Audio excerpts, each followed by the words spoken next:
Rescinding visas, canceling green card, and intimidating students and staff have become the tool of choice for stifling free speech and undermining the First Amendment. Columbia University includes Christians, Muslims, Jews, Hindus, Sikhs, and athletes, and none of us will be safe unless we're all safe. Hello, listeners. This is Claire Potter here with my favorite ride or die historian, Neil J. Young. How are you doing today, Neil? I'm hanging in there, Claire. How are you? Well, I'm okay. And just to tell listeners, we were talking before we started recording, and we actually decided everything is terrible. But we're together, which is not terrible. And I love being with you, Neil. Same. So welcome to today's show, Deportation Nation. And we're going to begin, as usual, with the news summary. Really, this just in this afternoon, a federal judge in San Francisco has ruled that the Office of Personnel Management fired thousands of federal workers illegally and that they must be immediately reinstated. What is cooler than cool about this decision is the district judge, who is William Alsup, who's a Clinton appointee, described the process as a sham and a lie. And hearing those things from the bench always makes me feel better. How about you, Neil? Definitely. And, hopefully that gives encouragement to other judges who are seeing similar cases to do the right thing. I mean, they shouldn't need the encouragement or the bold or the example of others to follow the law. But as we've talked about over and over again, the law and the judiciary is really the only stopgap here against what Trump and his team are trying to do. So thank goodness it's come through this time, and hopefully it will continue to. Agreed. And of course, the Trump Department of Injustice failed to provide any witnesses. The judge kept saying, well, bring people in to tell me why they're doing this. And the Department of Injustice kept saying, oh, no, we can't do that. And so Alsup kind of lost his temper at them, which I like. So what is that about? Is that, this Trump administration is out over its skis every single time and actually doesn't have anything to back up, the work it's doing? Is it they think that they don't have to do this? I mean, is it incompetence? Is it sort of irreverence for the system? Is it some combination thereof? What do you think is at work there? All of those things, Neil. I think there is undoubtedly a massive breakdown in communications between departments. I mean, you cannot fire thousands of people and think that the right information is going to ever get to the right place. And who exactly could they bring in to testify? The teenagers who work for Elon. And Right. What are they going to say? They're going to be like, oh, woo-hoo, So I think it's a combination of all of those things. And I think what we're seeing is what it looks like, as you're saying, to have a justice system that is a bulwark against overwhelming the country with chaos. Now, what remains to be seen is whether these workers are actually reinstated. And if they aren't, what happens next? Okay. Yep. So back to the news summary. I think another big piece of news this week has to be the stock market going over the cliff in response to the tariff war instigated by Donald Trump. I'm going to include in the show notes a live ticker that, our listeners can consult. But it was pretty ugly on Monday, wasn't it, Neil? It's been ugly all week. And it's sort of amazing how much this stock market is just losing value, and Republicans are acting like this is part of the economic plan, first of all. And right. That secondly, that this is part of Americans' patriotic duty to suffer these losses for some long-term gain. I suppose that's still something that remains to be seen, right? If you believe that there's some sort of long-term gain to be made here. But at some point, I think more and more Americans are going to be unwilling to go along with those arguments as they see, their wealth eroded directly by Trump's economic decisions. And of course, they're still trying to pass this off on the Biden administration, right? This is the Biden policies coming home to roost. But I think most Americans are way savvier than that. It's just wild that Republican leaders and big Republican donors aren't putting more pressure on the White House to do something different here.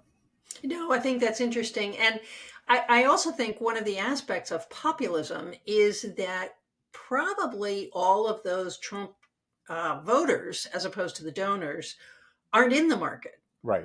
It's people who have 401ks who are in the market, and even they sometimes don't really know that they're in the market, or people who have pensions are in the market, but they don't know that they're in the market because the pension funds are investing, but they never get reports on that.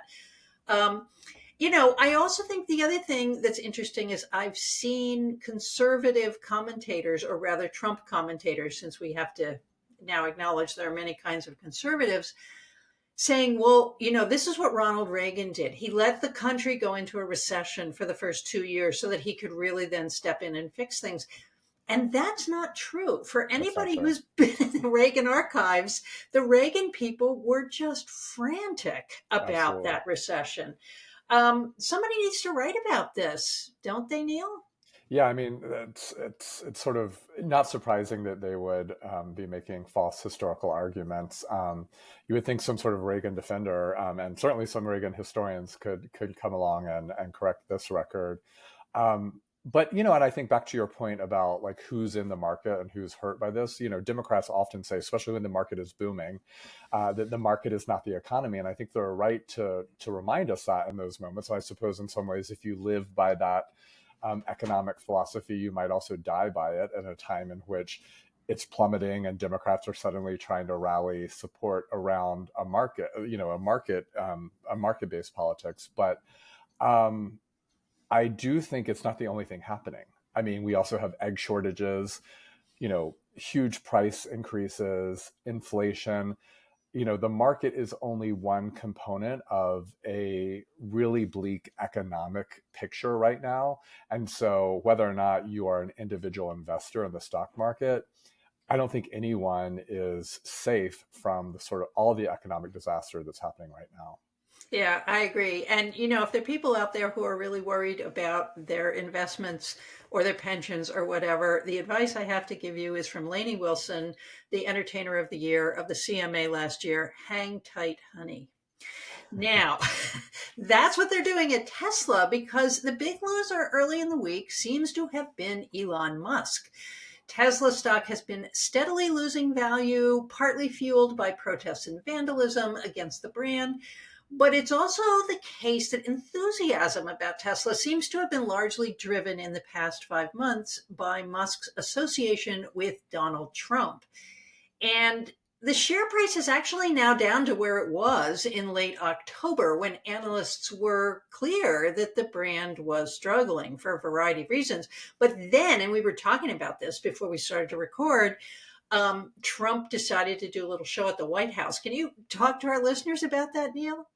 Well, I mean, he had the Tesla vehicles on the front lawn, and basically it looked like a car commercial that you might see on late night television from, the local Ford dealership.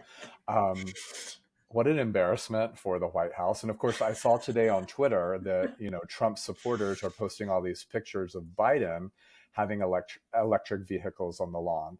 And like, okay, if it was okay for Biden to do it, then it should be okay for Trump to do it. But of course, what Biden was doing was talking about EVs as connected to legislation that was meant to, enhance the use and the production of EVs in this country. What Trump is doing is shilling for an individual company that is owned by the richest man in the world, who is basically the president of the United States. So these are apples and oranges. And of course, the orange that we're talking about is, busy doing the most despicable, and it should be, if not technically so, illegal activities, straight from the White House lawn. Right. Certainly corrupt. Yeah, very corrupt. And thank you. Neil is, of course, speaking to us direct from the Florida Sunshine Tree. So he knows from corrupt. Neil, can you think of any president in the past who has actually advertised products? I was going through my head and I couldn't. I mean, would there be anything? I mean, I don't know. I mean, I suppose there was some sort of maybe boosterism for something, but I Yeah. can't think of anything. I mean, the thing that I think about, of course, is Jimmy Carter selling his peanut farm before he got anywhere near the White House. Right. But yeah, I can't think of like Reagan backing I don't know, Ford or, Obama backing what? Apple? No, of course not. Yeah. I mean, the closest I can come to it is Nixon going to the Great Product Fair in, I believe it was Moscow, and meeting Brezhnev for a debate about the merits of capitalism. And so Nixon is talking about color televisions and appliances and so on, and Right. they're all out there for Russians to see and to kind of tempt them with what democracy might look like. They could have dishwashers if they actually lived in a capitalist democracy.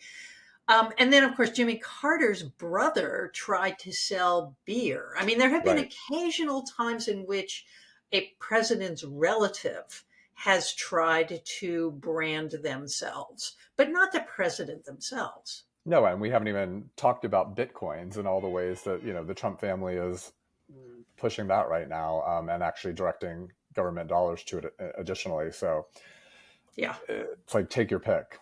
Right. And speaking of Bitcoin, Bitcoin has also gone through the floor in the last couple of weeks. Apparently it's down like $50,000 or $60,000.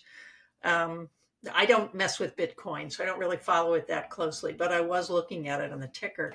Hmm. So let's return to the circus of the Trump administration. As part of a purge of so-called DEI materials on the Pentagon's website, Secretary of Defense Pete Hegseth's minions removed a photograph of an airplane called the Enola Gay last week. Now, the Enola Gay is a B-29 bomber. I'm sorry, I can't have a straight face here, piloted by a guy named Paul Tillotz, and it was named after his mother, Enola Gay Tillotz, which I had actually never known. This follows the removal and reinstatement of the Tuskegee Airmen from the Air Force site in late January. Neil, what do you think accounts for such rampant stupidity? I mean, I think this is sort of the question that we began with of is how much of this is just attributed to complete incompetence and Right. stupidity on the part of the Trump administration writ large. Is there not one person in here who remembers their high school history coursework? And it's also because this is being done on such a broad brush application, right? Like Right. they control F for words like gay in Right. enormous systems. And so not only was the Enola Gay removed, but also any service person with the last name Gay was removed from military databases. So That'll be this is that'll be way tough when they try to check into the VA next time. this is way beyond don't say gay. I mean, this is like control find gay and delete with just Right. such stupidity. And you would think that at some point they would be embarrassed by the complete ineptitude they are showing on an hourly basis. But I don't know Right. if shame exists anymore in American politics, certainly not on one side of the equation. It seems not to, although people used to try and hide it when they weren't very well educated, and they don't seem to do that anymore. I think, this also speaks to the massive faith that some of these libertarians have in things like robotics and Yep. artificial intelligence, which you also see playing out in relation to agriculture. When I ask them, how do you expect crops in the field to be picked if there aren't migrants here to do it? They say, oh, it will just be done by robots. And they actually seem to believe that somehow between now and the harvest, robots will be built, paid for, and mobilized to pick things that actually you can't pick with robots, like bunching crops and strawberries and things like I that. was just going to say, before strawberry season takes effect in a Right. couple of months, all of a sudden we're going to have a robotic agricultural force. Probably not. I think not. So the last news item is a sad one: the death of Oscar winner Gene Hackman and his wife, pianist Betsy Arakawa, sometime in mid-February. We don't quite know when they died, but apparently Hackman's pacemaker stopped responding around February Hmm. 11th, which suggests that Arakawa died about a week before that. And, I noticed this in part because it speaks to the dilemma of so many caregivers and how fragile are often makeshift arrangements for people who are in decline are. Arakawa died of a virus, but she was Hackman's only caregiver, and they were very private. And it's really kind of a sad little story about people who are so privileged, but who have fallen into the same difficulties as so many of us in elder care. Yeah, I mean, it is such a terrible story, and it took a bunch of twists and turns. I think, or at least in the public conversation before, all the facts were known, just in what people were imagining had actually taken place in the house. And I think, the what turned out to be the story of it was just as bleak as many of the things that people imagined, if not more so. But I think, your point is really an important one, because I think, so often we think about the struggles of people and caregiving is access to care. But here, of Right. course, we're really privileged folks who, for their own sort of personal reasons, and I think for their real, especially the ways in which a celebrity might really prioritize their privacy, made themselves vulnerable to a lot of the same conditions that people who, don't have access to basic medical care, let alone sort of enhanced caregiving in the last stage of life, also, struggle with. Yeah. Yeah. No, it's a terribly sad story. And apparently they were very nice people. Everybody in the area liked them. Yeah. And they were found by somebody who came in once in a while to do Hmm. work around the house. And then, of course, there's the story about the dogs, which we don't want to privilege over the story about the people. But that kind of got to me that one of the Definitely. dogs died and the other two dogs were just out there in the yard, not knowing what to do. Hmm. Um, okay, so let's move to our focus for the day, which is the arrest of Mahmoud Khalil, a former graduate student at Columbia University who was a big part of the pro-Palestinian protests on that campus, which are still raging and have been fueled even further by Khalil's arrest. Khalil is a green card holder. He did have a student visa. He is married to an American citizen, a woman who is now pregnant. We believe that Khalil is in a prison in Louisiana. A judge, Jesse Furman in New York, has stopped his deportation. And we think there will be some kind of a hearing either in Louisiana or New Jersey, which has to do with what jurisdiction Khalil was moved to at the time that his case became active. Um, Neil, what are the things we need to think about in terms of this young man and his dilemma? Well, I think in a lot of ways, this is sort of the example by which we might understand and really have, I think, access to a much deeper understanding of what the Trump administration is planning to do. I mean, I think Mhm. this is sort of the opening, not even a test case, because I mean, I guess they're testing out what they can get away with, but I think it's a sort of indication of where things are headed. That person with a green card would be deported. I think we should expect that citizens also might be under similar treatment. So that's one part of this. I think we've all learned a lot more about exactly what those with green cards, what their rights are versus what citizens have versus what non-citizens have. I think I've certainly been reading up on that, and that's I think all of us need to be really mindful of that sort of information going forward. But I think no matter how you feel about a lot of the issues that are tied up with this particular case, of whether what's happening at Columbia or what's happening in the sort of pro-Palestinian movement or campus protests and all the rest, um, everyone should be incredibly disturbed by what is happening here and the real attack on fundamental rights, and also I think what it indicates of where the Trump administration is headed.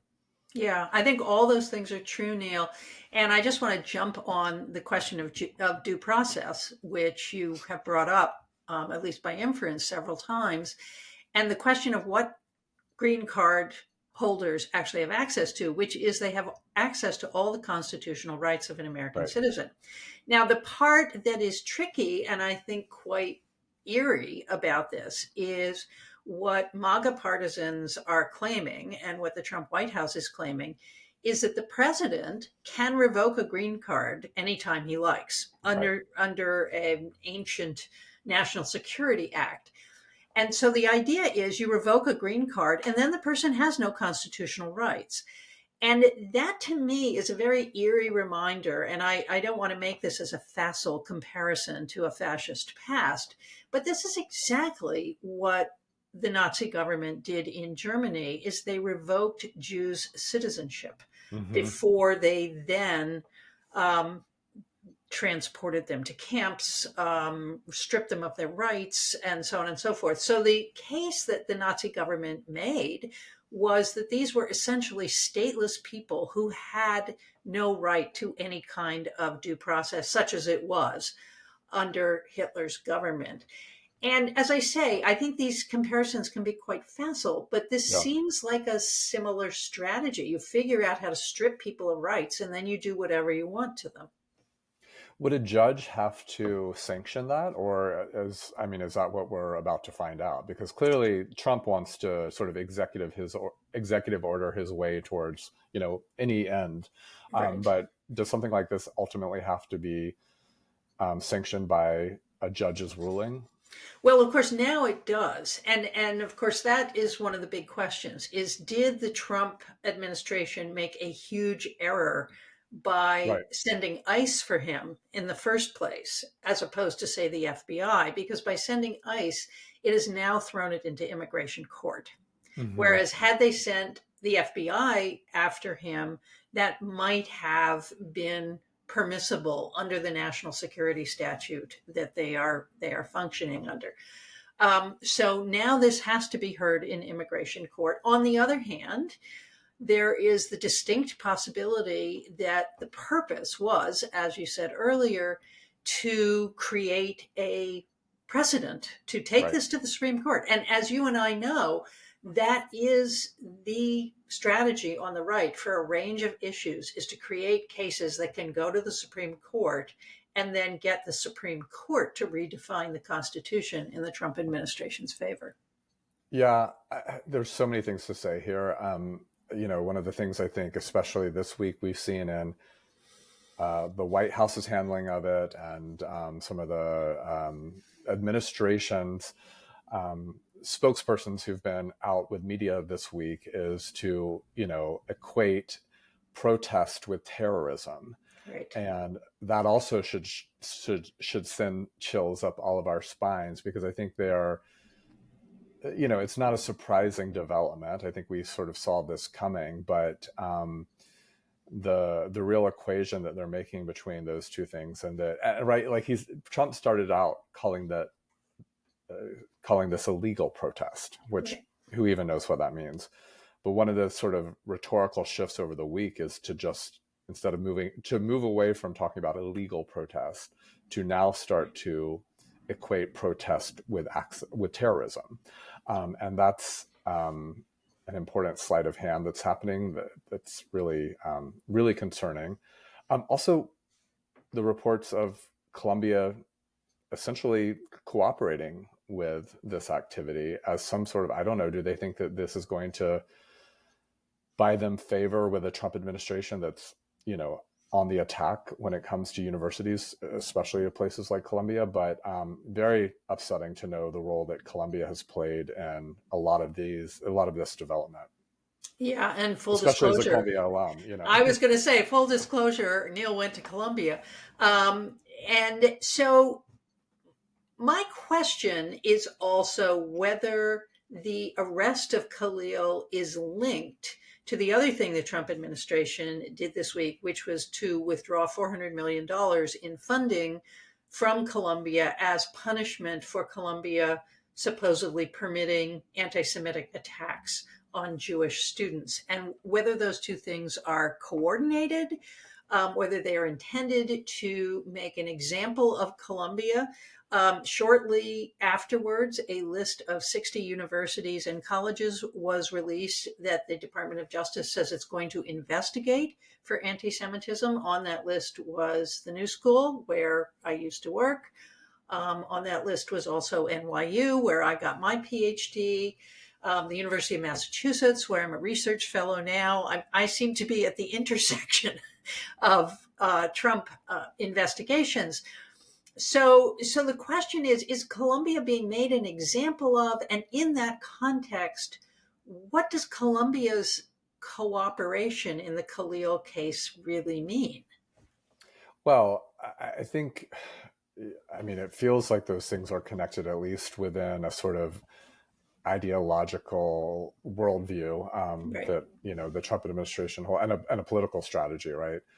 Um, I think, Colombia's cooperation to me seems so upsetting, for multiple reasons, but I think especially because there is no cooperating with the Trump administration. Like, no cooperation is going to Right. buy back any of the things that you're hoping to get out of this. And Right. if anything, it's only playing into this sort of transactional nature of how, Trump politics work. And I think, even to sort of, participate in transactional arrangements when we're talking about such vital things is disappointing. But also, that's not how transactionalism works with Trump. It's Right. a one-way street, and so you can't buy back any good favor here.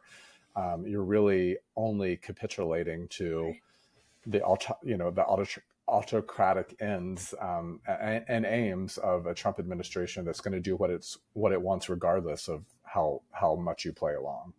Right. And again, the warning about facile comparisons still holds. But this was, of course, typical in Hitler's Germany when various officials would fleece Jews of everything they had and say, well, actually, we can get you an exit visa to go to England, but first you have to sell your factory to us at a bargain basement price. And then we're actually going to take that money too. And we're going to take your house and blah, blah, blah. And then sometimes people got sent to the camps anyway. Of course. So I think you're right. There is no bargaining with people. It actually weirdly reminds me of a wonderful article that I used to teach by a guy named Thomas Haskell, which was about capitalism and the rise of abolitionism. And Haskell argued that really what capitalism did in relation to slavery was persuade people that relationships were a contract and that you had to Mm, keep the terms of that contract, and slavery could never be a contract between two people. And so it's interesting. sort of the rise of contracts. And what we're really seeing with Trump is the collapse of the conventional contract of any kind Right. between countries, between institutions. I'd also like to point out that what we're seeing, Neil, is that more universities are staying neutral about political matters. What do you think is going to be the impact of that? Well, I think that it's not surprising that that's a strategy that a lot of universities are taking. And I think that, like, Trump is probably accelerating that decision. But I do think, like, any of us who've paid attention to the last decade of sort of campus politics know that that's been a debate, I think, within Right, universities about what are the roles of right, universities in speaking out about issues of the day. And I think, you know, people have a lot of different views on this that don't necessarily align with the sort of left-right politics. I think a lot of people on the left and who are involved in campuses would like to see universities, like, not say as much when it comes to sort of political statements that have been made in the right, past. Um, but I don't think that there's any, I mean, I'm just sort of saying my point again. I don't think there's any strategic move to make here that protects universities or anyone else from what is coming, other than lawyering up. But if you think you can sort of behave or, duck for cover, and pretend like you weren't, you're doing something differently, it's not going to stop the Trump administration from doing what it set out to do, from the right. start. Right. No, it's like cutting deals with an abusive spouse. If only I set the table properly, if only I make a good meal, if only I keep you happy all the time, then maybe you're not going to hurt me. Um, I want to extend our sympathies to Mr. Khalil, to his friends, to his family. They all must be very frightened right now, and there's nothing that should cause that to happen. I do actually want to ask about something. You know, I'm on a listserv, and somebody who had been a graduate student at Columbia in the 1990s said that they regularly got messages from the administration as students who were not citizens saying, you need to know that anytime you break the law, you can be subject to deportation. Now, this was in the Clinton administration. Yeah. And one of the things I've wondered is I have not heard that Columbia did that for its students. I certainly know at the new school there were no warnings, and we have lots of permanent residents, green card holders, student visas, and so on at the new school. I mean, really, that supports the whole university as people coming from around the world. I never saw a warning given to anyone that they could be deportable. What do we think about that, Neil? Have universities been negligent in not apprising international students of the possible risks of political action?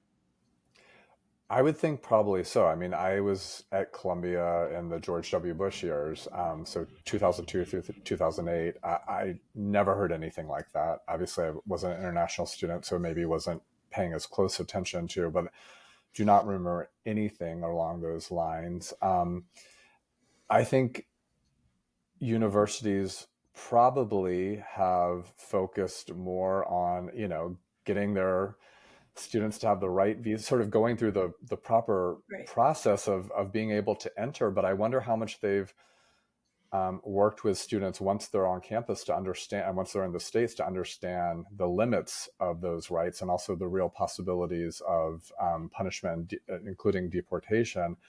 I don't know, but I imagine if some have, that those are the exception. And it may be that, universities really never imagined a scenario like this. And that they thought, as I think a lot of people would think, that one would only be deported for, really egregious acts that that warranted deportation, not a politically driven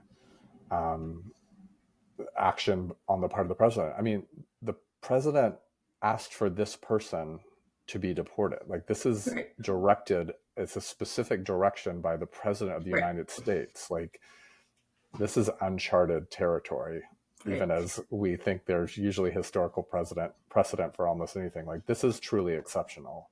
Well, I'm going to throw a historical precedent at you because, Okay. yes, that it wasn't the president of the United States doing this, but 1919, J. Edgar Hoover is at Yeah. the Department of Justice, and he helps A. Mitchell Palmer organize a series of raids in major cities in the United States. A lot of people are rounded up. And in fact, a number of those people are deported, including Emma Goldman and her lover, Alexander Berkman, on a ship called the Soviet Ark. I mean, Hoover actually went down to the dock to wave bye-bye to them. Now, a lot of those arrests were reversed. Their judges start to step in, and I think the Labor Department was particularly active in reversing some of those deportation orders and expunging those arrests. But there was a sort of moment in time, a very scary moment in American history. It's right after World War I. The Russian Revolution has just happened. There's this sort of terror about communism and socialism. And yet the government acted against itself to make this stop. So what seems unprecedented to me is that there are very few people, few judges who are willing to say, okay, we're going to make this stop. But it's not clear that they actually can. Yeah, exactly. Yeah. I'd also like to just sort of toss it in. As I say, we have great sympathy with Mr. Khalil and wish him well in his quest for justice. I do kind of think that this case seems to be distracting from an emerging failure to carry out the mass deportations that Donald Trump wanted. They're having a lot of trouble meeting their quotas. The idea that they actually have arrest quotas in the first place is horrifying to me. Yep. But they're having trouble making their quotas. And then I read an article in the paper today that that everyone that they have taken to Guantanamo, except for the people who were then deported to Panama, where they are being held in grisly and awful conditions, actually they've had to empty Guantanamo all over again. And this whole process, something like 5 or 6 weeks of deportation, has cost the United States, wait for it, $16 million. I mean, that sounds like an egregious failure to me. And the Khalil arrest has distracted us from the other things that are going on. Yeah, and I think that's in keeping with just the general strategy of this administration to use sort of outrageous one-off examples to really distract from broader things or bigger things that are happening. But yeah, I think there would probably be, media would be wise to sort of pay attention to a lot of the bigger things happening here. I mean, it's all connected, right? Right. And I think that there's a lot that's worth being reported out right now. But this should all be top of the paper, certainly. I just to sort of say a little bit more about the quotas, though, because I think it's this bizarre scenario where the Trump team is constantly touting the numbers, because of course, they can say anything and their supporters are going to cheer those as like good news or big accomplishments or whatever. And then you have, Democratic strategists or, non-Trump folks weighing in and saying, well, Biden deported more. And that's also a very bizarre scenario to me too. Like, Right. Well, you're not doing as good as Biden at the deportation. And all of this, I think, reminds us that, this isn't solely a Trump issue, that the Obama administration, the Biden administration presided over enormous numbers of deportations. The way that I think they play out in American politics and it's sort of in our partisan structure, I think is often disproportionate, but it does strike me as a little bit upsetting to see Democratic strategists sort of shaming the Trump administration for boasting about their numbers because they were actually lower than Biden's numbers. Right. No, it's a huge confusion in the Democratic Party about what exactly they stand for or what they're willing to stand for in Absolutely. cases like these. I would also say the MAGA Republicans have a habit of drinking their own Kool-Aid. So the narrative that there were all of these criminals and rapists and so on and so forth who were undocumented immigrants, we knew that wasn't true. And I say that all the time to people on social media, but the crime rate among undocumented people is incredibly low. And I think that the Trump administration must have actually believed that they were going to get a lot of low-hanging fruit, which is going into jails and prisons and so on and deporting a lot of those people when actually there just weren't that many. Right. So I think they may be in kind of a bind here. I also think undocumented people seem to be remarkably good at protecting themselves. And I'm sure people are terribly frightened, and I'm sure that that they are under a great deal of duress, economic and otherwise, and yet they seem to be very good at protecting themselves and each other. So kudos there. So Neil, let's go on to the part of the show where we talk about what we want to go viral. What do you want to go viral this week? All right. I was on 2 cross-country flights last week. Oh, yay. Air travel is not, it's for the birds these days, I guess, really. But the one good thing I would say, especially on Delta has fantastic film options, particularly international films. And whenever I'm on a Delta flight, I actually use it as a chance to watch some international films that I missed in the 2 weeks they were running at the local movie house or haven't yet made it to streaming. And so that's what I did this week. And I want to talk about the 2 movies I watched and actually how timely they are and really how overlapping their themes were. The first is Argentina 1985. Have you seen this movie? No. Came out a couple of years ago, 2022. It is the filmic representation of the true story in Argentina in 1985, which, when it finally had regained a democratic government after its last military dictatorship had ended, there was a trial against the military leaders who had been involved in the torture and the disappearance of thousands and thousands of Argentinians who had been, protesters or liberal activists, or, even related to people who had opposed the military dictatorship. And so this film follows the legal case, and particularly the story of the public prosecutor, this man, Julio Cesar Stracera, who was chosen to make the government's case against the military junta. And it is an absolutely incredible movie. It's a wonderful movie also because, the good guys win. They don't. There's some disappointments in their legal results, but and they essentially win the cases against the generals who presided over these horrible events in Argentina. But it was such a moving story, and really a scary story about what it meant to be a country where you had autocratic rulership, you had an empowered military that was wreaking human rights injustices on its citizens, and also ultimately a story about the rule of law, and even the fragility of that, even in a democratic system that still had lots of people who were pining for the good old days of the military dictatorship. So definitely cannot recommend that movie enough. And then the other movie I watched on the flight back was The Seed of the Sacred Fig. Did you see this one? No. This is so educational for me, Neil. Thank you. I'm going to put you in the air more often. Oh, sure. I love it. I probably should have been working on something, but I'm like, nope, I'm going to watch some movies. I agree completely. It's free time.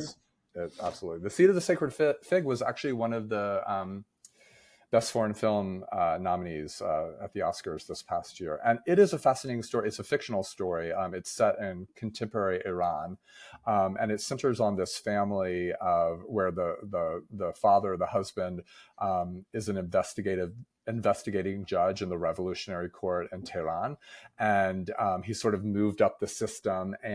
But now all of a sudden he's basically been put in this position to just rubber stamp executions of any political protesters. And he's certainly, part of the system, wants to, and he and his wife both are excited about this promotion because they, recognize how this really positions them well for the future of, like, they're going to get a 3-bedroom apartment and they're going to be taken care of for the rest of their life, on and on. But he really comes to struggle with his job, and in really some interesting ways. And so there's a whole sort of domestic, it's very much set inside this family's apartment, and it's sort of about internal struggles within the family and with the parents between their two daughters who are sort of 19 and 21 years old, and their resistance to the regime, and really their sort of disgust with what their father is doing. And I'll leave it there because there's some really interesting plot twists. And I actually think it has a really not great ending, but absolutely worth seeing. Obviously so much resonance again with the other movie I was talking about, some sort of overlapping themes, but also all of this is, I think, really highly relevant for us to watch right now. And the other fascinating thing I would say about this is I knew that this film had been nominated. It was Germany's nominee for the best film, foreign film, for the Oscars. And so I assumed that some German production, German filmmakers had filmed this in some sort of, country adjacent to Iran that sort of allowed them to have a similar topography, a similar sort of built environment. But then after I watched the movie, I went to the Wikipedia page and read that it had actually been filmed secretly in Tehran. Wow. And then they smuggled all the footage out, and it was, produced in Germany. So what a heroic act for these, filmmakers and these actors to make this film in Iran, and for it to get out of the country for us to be able to watch. But cannot recommend these films enough. So again, The Seed of the Sacred Fig and Argentina, 1985. Oh, Neil, thank you so much. And, I think we're going to have to be increasingly looking outside the country for these kinds of movies that grapple with moral problems. I mean, I don't expect our media industry to be really challenging the White House anytime soon. Well, honestly, I think that's a conversation we might want to flag for the future, because Yeah, I also am, as someone who, lives in Los Angeles, I am anticipating the sort of collapse of the Hollywood studio system into a right, pro-Trumpist, program. right, And I feel like it's not a question of if, but when. right. Agree. So, Neil, what I would like to go viral this week is a story by Ruth Marcus called Why I Left the Washington Post. That was in the New Yorker a couple of days ago. I'll link to it online. And before I talk about it, I just want to say I have known Ruth Marcus since she was 19 years old. Oh, We wow. worked, yeah, we worked together at the Yale Daily News. We haven't been close in decades, but we worked very closely together when I was Hmm. editor of the Yale Daily News magazine, and Ruth was my associate editor, and I handed the magazine over to her when I graduated. There was a big pipeline between the Yale Daily News and the Washington Post. A lot of people like Jackson Deal and Stephen Muffson ended up there. And Ruth, as it turns out, I kind of lost touch with her after I graduated, and she was headed for law school and did a summer job at the Post and ended up talking to Bob Woodward. And Bob Woodward said, "Screw law school, come to work at the Post." There's nothing in the law. And Ruth is, a sort of cautious, middle of the road person. And she went to law school anyway, but she kept going back to the Washington Post every summer. And when she graduated from law school, indeed, she went to work at the Post. So part of what is really moving about this column is she worked at the Washington Post for 40 years. That's very unusual in journalism nowadays. Has been unusual for the last couple of decades. She was very loyal to the Post. She kind of moved up the ranks into editorial and opinion. And she, was not purged in the first few rounds last year. And I think had wanted to stay, and then wrote this column about the new policy on the editorial page that Bezos imposed, that they would only be writing about free markets, and I can't remember what the other free was. Individual Um, liberty. Individual liberty, right? And so Marcus wrote a column which is actually included in this article, which is in many ways a very, very mild column, and it was turned back, and they refused to print it. And this was there've been a few. There was a cartoon that caricatured Bezos that they refused to print. And instead of saying this is insulting to our newspaper's owner, they said, "Oh, it's just repetitive. There have been so many columns like this." But what's really moving about this piece is that it's like the breakup of a love affair, of Mm. a certain kind of life, a certain kind of commitment to journalism that the Post has broken a lot of people's hearts. And I have to say, in the first round, when everybody was canceling their subscriptions, which was after the Post, on Bezos's orders, refused to endorse Kamala Harris, an endorsement that had been sitting on his desk, I decided not to, because I believe in journalism and I did not want my friends at the paper to be hurt. I still think the Washington Post does some of the best reporting on Washington. So I stuck with it as 300,000 other people canceled their subscriptions. But this was really the end of the line for me, because I kind of think if they don't value someone like Ruth Marcus, and I don't Yeah. say that because she was an old friend, but because she was a stalwart of what journalism ought to be. And if they can't have that around, then they can't have me. Hmm.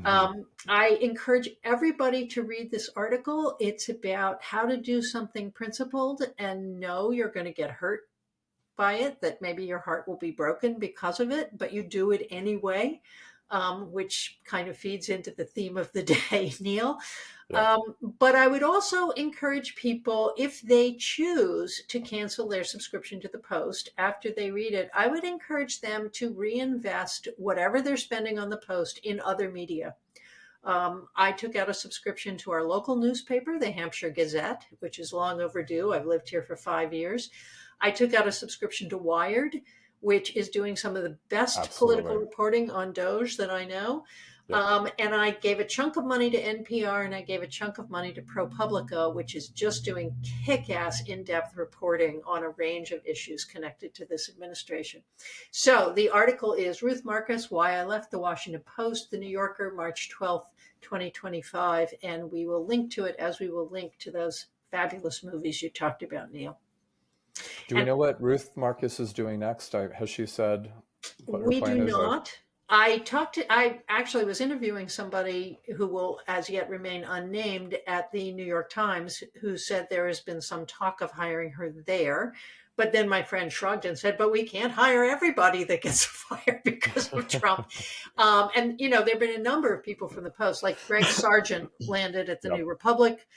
So it's kind of like, you know, selling a football team for parts or something like that. There are some really important players who other outlets, the New Republic never would have gotten Greg Sargent otherwise, I think, because a paper like the Post has so many resources for the kind of reporting he does. Similarly, I don't think Marcus ever would have left the Washington Post, Never. except having been driven out. So she is, as they say, a very valuable property. And I hope she lands someplace where they truly appreciate her. Definitely. So, Neil, on that note, I hope you have a wonderful week, my friend. You And too. let's keep our eyes peeled for next week's topic.